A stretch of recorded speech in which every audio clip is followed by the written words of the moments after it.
SMS কেউ delete করবে না। মৌসুমি দিদিভাই তুমি লক্ষ্য রেখো কেউ SMS যেন ডিলিট না করে, যে ডিলিট করবে তাকে ডাইরেক্ট একবারে করে দেবে। কেন আছে কয়জন আসছে আমার কাছে ইচ্ছাকৃত তারা SMS ডিলিট করে।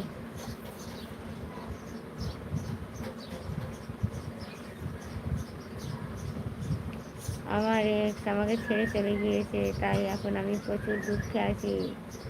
তাই? আচ্ছা তুমি কে? মৌসুমি দিদিভাই মনে হয় তোমাকে চেনে, তার জন্যে মহাকাল বলে ডাক।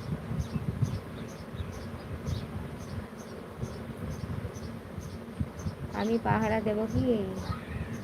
হাসছে। আর পাচ্ছি না ঢাকারিতে গো দাদা, এটা অভ্যেস নেই না।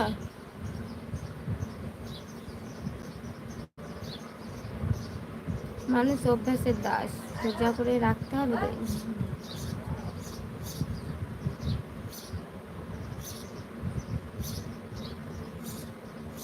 হচ্ছে না,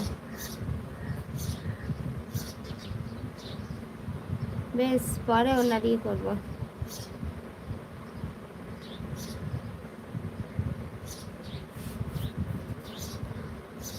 এভাবে না, এভাবে না পাঠান।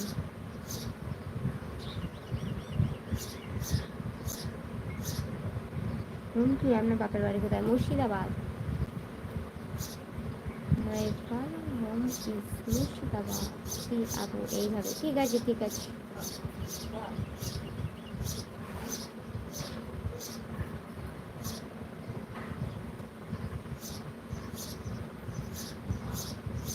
ঘুমও হয় না, আবার হাইও উঠে যাচ্ছে।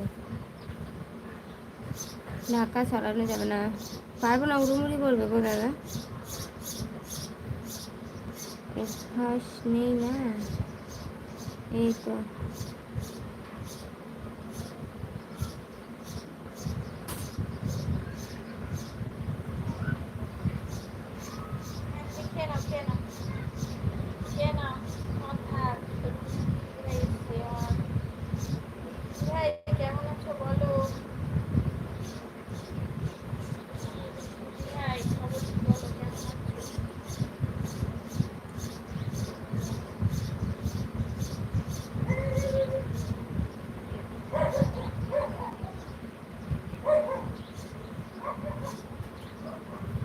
আপনাকে ভূতে ধরেছে? হ্যাঁ হ্যাঁ, সেটাই হবে। ভূত ধরতে পারেন? মহাকাল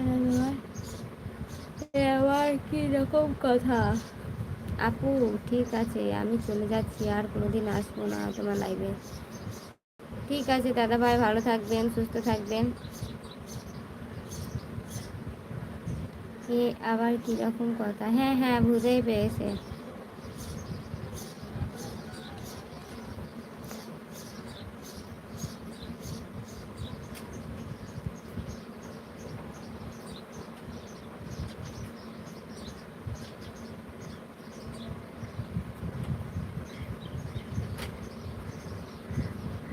ক্লিং ক্লিং ক্লিং ক্লিং, রুমকি শরীর থেকে ভূত চলে যাই, ছেড়ে চলে যান। হ্যাঁ ভালো করেছো দিদি ভাই। ও নাহলে এক্ষুনি SMS ও করে ফেলেছে ডিলেট, আমি জানি করবে। কেন এদেরকে আমি চিনি গো দিদি ভাই, এরা এরকমই আছে একটা গ্রুপের মধ্যে, ওরা এরকম করতে আসে। তার জন্যই তোমাকে আমি তখন বললাম রেডি হয়ে থাকো।